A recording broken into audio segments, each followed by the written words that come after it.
Hello all and welcome back into the gaming cupboard, and we have for you another pickups video of stuff, as you can probably tell by the thumbnail, that I've managed to pick from a charity shop.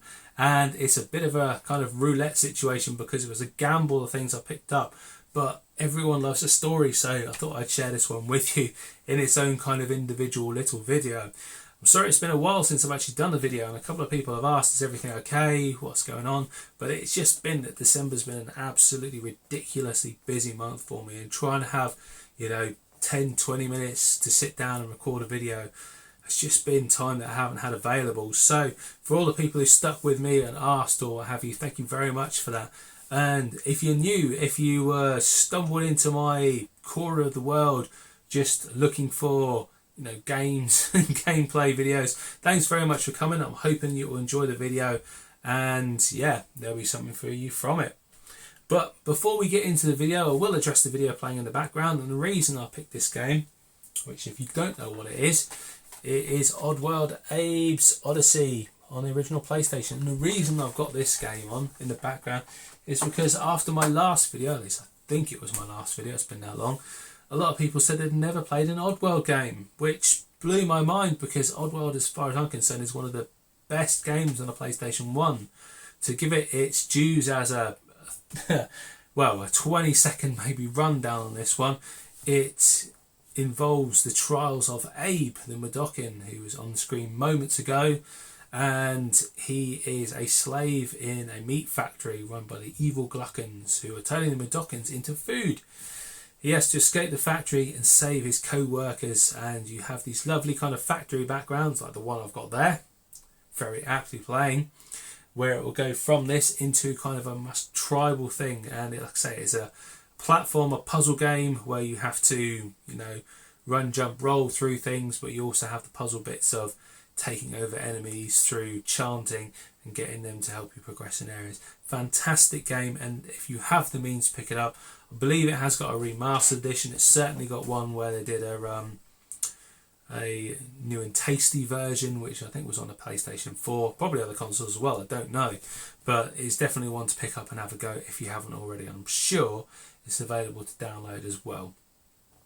But yeah, we'll move swiftly on into the pickups I've got, because I've been thinking about this charity shop for a while that I went to, and it's a bit of a gamble because I didn't know whether or not I'd get anything good out of it. But I always ask in a charity shop when I go into their games, do you have any more games? And I've thought for a while that this charity shop was holding out on me. It turns out I was right, so absolutely chuffed that I managed to prove myself right, because at the moment charity shops are, certainly in my area, charging kind of over the odd for the games, and it annoys me a little bit because people are giving them games for absolutely nothing. So you think that getting something for nothing, they'd want to kind of move it on, get some money for that charity, and then just replenish your stock with other stuff. But what they seem to be doing is storing stuff just out the back for months and months and months, not getting anything for it. It's just sitting there, and they're kind of pricing it up or overpricing it. So all they got at the front is 10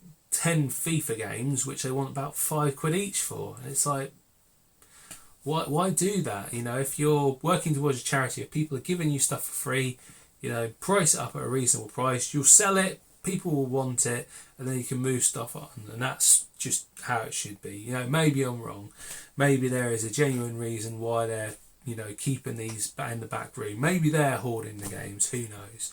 But certainly in this collection of items, I got to go out into the back room, and we'll get into that in a second. So this charity shop I normally kind of go to on my lunch break, frequent it and have a look to see what games they've got. I'll always have a look, and 9 times out of 10 they won't have anything, or I'll ask if they have any other games out the back and they'll just say no. But I've often thought that they may have more games, but they're just not telling me just because they can't be bothered, basically.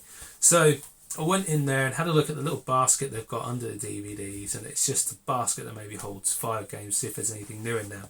And I found this one in there, which is Neopets Puzzle Adventure on the Wii. Now, why did I pick this up? It's not the kind of usual game I pick up, being kind of a puzzle game for the Wii, but it is a Capcom game. So I had a quick look at it, priced up at £1.50, had a look on CX, and it was there for £1. I thought, well, being a Capcom game, it may be that it's worth getting. It's in really nice condition inside, and the manual's even in this kind of plastic baggy thing. So I thought for £1.50, CX sell it for £1. You know, I'll pick that up and have it in a collection. So I went over to the counter to pay, and the lady on the counter was already preoccupied speaking to somebody who got a new puppy that had brought it in. So I took the opportunity to ask the lady who was kind of hovering the door in the background, in the room at the back, to say, do you have any other games at all in stock? She didn't know what she's looking for. She comes back, she's got a handful of like DVDs. It's like, any of these? And they're all Christmas films. I'm like, no. They're normally like either kind of, you know, have a white spine, or they might have a green spine. They normally kind of stand out. They'll say something on it, and she's like, oh, I'll have a look. And then she kind of like turns to me and says, you know, just come in and have a look for yourself. So I was like, thanks very much, I will do that. So not going to look a gift horse in the mouth.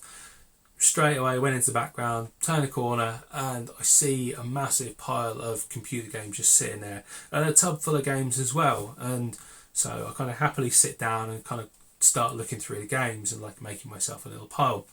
And no sooner had kind of that happened, but another woman from the front comes out. I think there was 3 of them in there.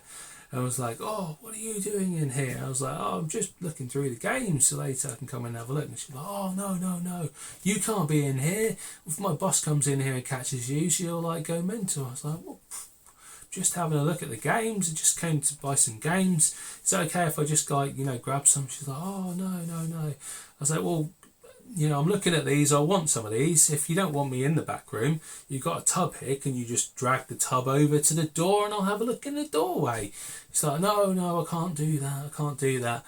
You'll have to go out. I'll bring them out to you. And honestly, this woman was getting in a right flap. I was just there thinking, you know, I've been invited in to have a look at games. I can understand that it's probably not the normal thing, but I just want to have a look through what they've got. So I grabbed myself kind of a handful of games quite quickly, and this is why it's been a bit of a gamble, because I maybe had about, you know, a minute and a half in there to actually look at this pile of games, to actually look what they had. So I didn't get the chance to look through to see if they had any manuals, what condition the discs were in. I had enough time to just kind of flick and have a look to see that the discs were in, but I did that while I was kind of waiting in the queue. So I grabbed a handful of games and kind of stood by the doorway, and they brought kind of a few over to me to have a look at. Which we'll kind of go over like now, to be honest, because it's a good time to show you what I've actually picked up rather than waffling on about it so much. So the first game I picked up from the pile, or certainly I think of, is one I've not seen before from the original Xbox. And out of the how many have we got here? So we've got 10 in total, including Neo Pet's Puzzle Adventure. So the first one I picked up was Mech Assault 2 A Lone Wolf on the original Xbox. So only for Xbox on there at the top. Now this one I've not seen before, and I've certainly not seen it at CEX, so I thought that it may be worth picking up. But like I say, the majority of these I kind of picked up either on a whim because I didn't have them, or because I thought there might be a little bit of trade in them if I didn't want them. So this one, Best of E3 2004 from GameSpot. So I thought, well, that's got to be worth a pump. Unfortunately, it only comes with the disc, no manual, as do a lot of these games, unfortunately, which is a damn shame. But what can it say about it? Get out of the battle mech and into a new combat experience. Pull the trigger. Lethal destruction from a whole new perspective is at your fingertips. So not looking at the TV then. A lucky shot. Mangled your mad cat. Try saying that fast. It's payback time. Suit up in battle armor and seek an enemy mech to jack. What's yours is yours, and what's theirs is yours too. If you're good enough. Oh, okay. Maybe it's not then. Crush the world of Blake. What? Crush the world of Blake in a campaign mode, or take the fight online with Xbox Live. When you're ready, join a clan and rule the universe. It's called Conquest. Certainly is. Yeah. So. For a whole £1, like I say, the majority of these, because I got them out back, I asked them how much they wanted for them, because they're an absolute flap to get me out of the room. If they weren't already priced up, they said they'd do it on £1. So this one, for a whole £1, I got Mech Assault 2 Lone Wolf. Although I mean Mech Assault 1, so was he a Lone Wolf in that one as well? I don't know. The next one we got, like, probably not even worth £1, probably not even worth the paper it's printed on, but because I saw it there and it looked in half decent condition, I thought I'd pick it up. We have Hugh Jackman's finest work, maybe not, in Van Helsing, which has originally come from CEX. It is complete with manual,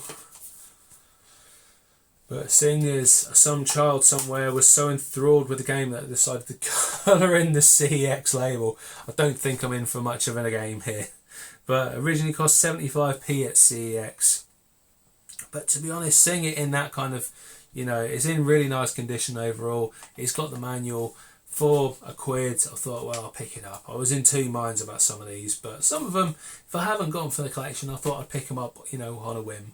So yeah, Van Helsing, worth £1, maybe. Who knows? Next one I got. These will get better, I promise. They're not all as bad as that. The next one we got for the original Xbox is Juiced. So, Juiced games. What can I say about Juiced games? Not a lot, because I don't know about them. Obviously know they're racing games. That's for sure. But I think these are out kind of about the same time as Need for Speeds. Whether they're in like direct competition with them at the time, I do not know. But it's real street racing, over 50 real cars with over 100 real mods, over 7.5 trillion car customization possibilities. So is there like 5 interchangeable ones, and you have like, from those 5, 1,000? Is it something like that? Maybe. But what has it got on the back? So it's got Dodge, General Motors, Ford, Vauxhall. I thought Vauxhall were part of General Motors. Maybe not. Acura, Honda and Holden. I thought Holden were a Vauxhall dealer. Maybe just in the UK. But yeah, so THQ game for all of £1. Didn't think that was too bad a buy for the collection. I think I might actually have Juice somewhere, I don't know. I kind of looked at it and thought, it's in pretty nice condition and too nice to leave behind for the collection. The next one I bought, I say these will get slightly better. I picked up a copy of Need for Speed Hot Pursuit 2. Put your teeth in. And yeah, I think this one is complete as well. So I've got the incomplete ones out of the way. Dream Machines Getaway Speeds, Open Road Thrills, Stunning Supercars, Be a Cop, All Out Police Pursuit, Head-to-head competition. What's not to love about Need for Speed games? Well, just about everything. I don't really like these games. I don't really go into it much. But I hear that a lot of people love Need for Speed Underground, and seeing as this was sitting there for £1, yep, I'll pick that up and had it to the palm. And actually, there's quite a bit of trade in that one. That is one of the ones that has a bit of trade credit. Now, like I say, they brought a load of games out to me, but they didn't bring this one out. So I actually said to them, while I was waiting there, there's actually a game that I really wanted in there on the pile before you pushed me out. Do you mind if I go back and grab it? Because I know what it is. It's safe to bring them all out. Which kind of flustered them even more. But to be honest, their flustering was their own problem, because they were the ones getting all flappy about it. And they were like, yeah, go on, quickly go back and get it. My boss catches you, I'll be in for the shop. I was like, oh my goodness. But yeah, I managed to pick up another cracking game, because everyone loves Rayman 3 on the original Xbox. Unlimited powers, unlimited enemies, unlimited havoc. No manual though. Limited. But yeah, Rayman 3 on the Xbox is a game that I haven't got for the collection, so I thought, considering this was £1 there, I'll pick it up. And still a little bit of value in the Rayman series. It's still quite a well regarded, well thought after collection. Now, we'll save the kind of best till last on these games, and some of these were actually priced up, but for not too much, to be honest. The next one we picked up, I saw a PS4 game in the back room, and a PS4 game for £1, so I wasn't going to leave this behind. Don't even have a PS4, but I picked it up because it just looked too good to leave. So a Bethesda game, we have Prey on the PS4, which is priced up as £1. So you don't get this. This is another thing. They've got all these games that they're storing out the back, looking to kind of price up. And if they know anything about games, why are they pricing a PS4 game at £1? Yeah, they'll price, a puzzle game on the Wii at £1.50. So, are they just keeping it out there just for when they can be bothered? I don't get the logic. but I'm not going to pass it up. I'm not going to look a gift horse in the mouth. So we have game complete with manual there. It's a horror game, so either it's probably something I'll pass on for trade or put in the CX because I would never play it. But I'm pretty sure there's a little bit of money in this one. So if I don't want it, then that'll be going into CX to give me some trade credit for something I do want for my collection. And considering the price I paid for the lot, that'll give me a fair bit of money back towards this. And the next one I picked up, priced at £2, but I couldn't leave this one behind because it's such a quality series. I already have it on the 360, but seeing it there for £2, couldn't leave behind Portal 2 on the PlayStation 3. What a game the Portal series is, like a kind of a puzzle game where you have to go create portals to move through to progress to the next areas. Fantastic game. Now on the original Xbox, sorry, not the original Xbox, the Xbox 360, they had this, the Portal first game was in the Orange Box series, I believe, with Half-Life and another game which will come back to me eventually, but not tonight. So they released Portal 2 as its own individual game, and what a fantastic game it is. It's a really highly rated game, and I haven't got it on the PlayStation 3. I think, like I say, I've got it on the Xbox, but not this, so I wasn't going to leave that behind for £2. And it is complete as well, so happy days. That's a win as far as I'm concerned.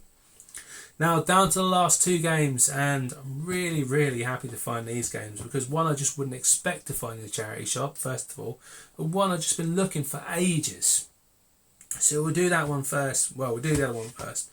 So the one I wouldn't expect to see in a charity shop, and it's probably the cheapest one you can get in the series at the moment, but it is The Legend of Zelda Twilight Princess on Nintendo Wii. Oh my goodness, so you don't see Zelda games in a charity shop, and I know that this one isn't an expensive game. On the Wii it's certainly under a tenner, which is just mad for a Zelda game because all the other games from the Zelda series are just shooting up in price. And it's a fantastic game. It's been remastered on the Wii U, looks fantastic, but pick this up for all of £1, and the game and the manual, everything is in beautiful, beautiful condition to open up again. It's got like a little Wii booklet in there, the manual, absolutely gorgeous condition. Very happy to pick this up for £1 in a charity shop. Fabulous game, loved it. And then the last game, we've got to the end. If you've watched this far in, well done, give yourself a pat on the back and have a drink on me. The last game that I've got, like I say, is one I've been looking for ages. I actually made a trip out to buy this one independently from a CEX, which is a good distance from where I lived. And when I got there, I couldn't even find the case, couldn't find the game, so I had to remove it from their stock there, which is an absolute nightmare. And I've been told that this isn't the first time that other people have had this in CEX as well, but it's just so frustrating when you make a trip out for a game and either, well, you miss it, which sometimes happens, or it's just not there. Didn't expect on this occasion to miss it because it's not an expensive game, but it is. Sam & Max Season 1 on the Nintendo Wii, if that will focus. A bit of glare coming back off this. So yeah, love the Sam & Max series. I loved it since the LucasArts days where it's on the PC and you can still get it to run in Scum VM, which is fantastic. The only slight downside of this one is that you probably can't see it from the reflection, but it has got a bit damp at some point because there's a little bit of kind of water damage on the top there where the cover's gone ripply. But it doesn't bother me at all because it's a game that I've wanted for ages, and like all the accolades on this one is won. So GameSpot Best of 2006, GameSpy 2007 Game of the Year, and another 2007 which I can't even see because it's so minute. But yeah, all them awards. And it is from the now defunct, very sadly, Telltale Games, who re-released a load of other kind of classic games like that, doing in point and click, like a Monkey Island they released, and Back to the Future. I think there's a Batman one as well. So I'm really happy to pick this up to have in the collection, Sam & Max, because it's a series that I absolutely love, and yeah, been after that for a while. So when they brought that out, I was chuffed to bits. So after all the ladies in the charity shop had calmed down and chilled out, and I did apologise to the lady who let me in the back. I certainly didn't mean to cause her any aggro. It was nice that she kind of invited me out, but The kind of flapping was like of that lady's own making.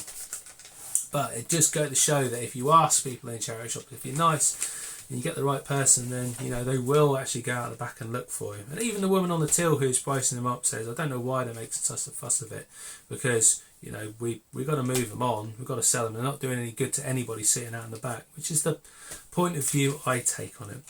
But I digress. So what did I pay for this massive bundle of games? So the total spend was £11.50, considering most of them were priced in at £1.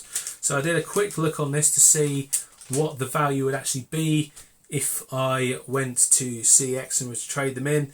And I think if I had to sell them, I would get £12.70 back, which isn't an awful lot really. But at the same time, I had a look to see what it would be if I were to actually buy them for CX, if I actually buy them with money. And it came in at £32.50. So, you tell me, have I done well there? Have I done well with some of those games? Majority of them, like I say, I'm going to be keeping. So certainly like things like Sam and Max I'm going to be keeping. The original Xbox games, not very much I'm going to be keeping. And I'm in two minds about Portal. I think Prey is destined to actually go to CES to give me some credit. So I'll probably make, about a quarter of maybe the spend back on that. So all in all, I don't think I've done too badly with that. I think I'm quite happy considering I was relying on my own kind of knowledge of what games value is and just kind of what they had there. But yeah, that is it, guys. That is my little charity shop pickup. Let me know what you think in the comments. I hope you've enjoyed. And that is all for this video. So I will see you in the next one. Take care, guys. Bye-bye.